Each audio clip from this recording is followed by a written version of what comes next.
Thank you very much. On behalf of Izifin and FITC, I would like to humbly thank you for joining us this evening. We're here to talk about the new CBN AML regulations. What we are witnessing recently is a fundamental shift that's moved from manual, reactive compliance to intelligent and technology-driven risk management. So without much further ado, I'll ask Uzoma Dozie to join us on the stage. Great to see you, Uzoma.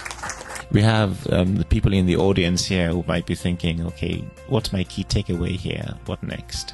Yes, so when the person is onboarding, yes, you took KYC documents, you know the business the person is doing, but you do not know when the growth is happening. But the data can tell you that. But if the data is not saying that, and you see that sort of anomaly, it's the system's responsibility to flag it. Yeah, one of the things that we started looking at particularly is around graph databases. So, understanding those connections between individuals and how they might have shared information, or I think that helps you build a richer picture of what's going on.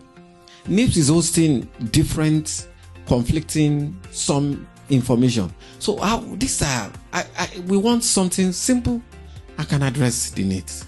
Your technology is actually your phone and your iPad. You can do a lot of AI just using those tools. Just wake up and just say, I'm not going to use cash and I'm not going to use technology. I'm not going to use paper. And then you are as AI ready as many companies, because all the data is sitting in one powerful piece of machine in your hand. Please take the opportunity to network, to talk to us, to talk to your fellow colleagues and cohorts, learn a bit more about each other, and of course, hopefully talk about how you might leverage support for your AML ambitions going forward. Well, it puts emphasis on anti-money laundering, tracking, automation, end-to-end automation.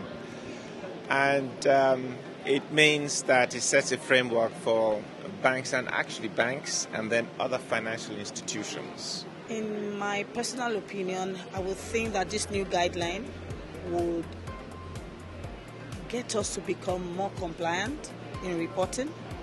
Our reporting would also be on the spot, meaning we'll try to come as close to real time as we can.